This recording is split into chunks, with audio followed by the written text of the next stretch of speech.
Kedamtang wusik ni phaing koira troxi arni ada por phai troxi rachiti mapor alompen National Highway 36 atovar pi keparlo manja pen dilaya dagalong krong pli atovar kaselam ponji aphan aronre pen towara kung kedo atum aphan ketharle ponasai kedeng pon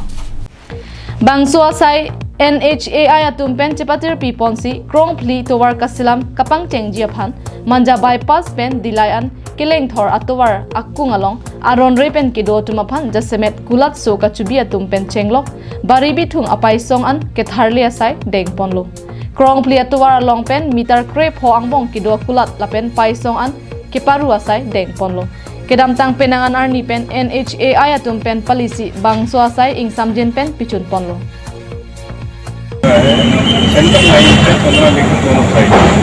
और ये क्या से किया जा रहा है BC की आज्ञा और लैंड अथॉरिटीज की आज्ञा के बाद सर ये चलेगा ये कहाँ से कहाँ शुरू किया ये दलाई से लेके गौरी जान से लेके नीचे मान जाता है सर जो ये भी अभियोग हो रहा है कि कंपटीशन कुछ भी नहीं मिला है लोगों को नहीं मिलेगा एनक्रोचमेंट को कंपनसेशन नहीं मिलता है जब हम लैंड खरीदेंगे उसके आगे 15 मीटर के आगे तो कंपनसेशन मिलेगा तो आज जो सर इलेक्शन हो रहा है उसका कोई कंपनसेशन मिलने वाला नहीं है इसका क्योंकि ये सरकारी भूमि है जी हाँ ये सरकारी news report Karbi Anglong live.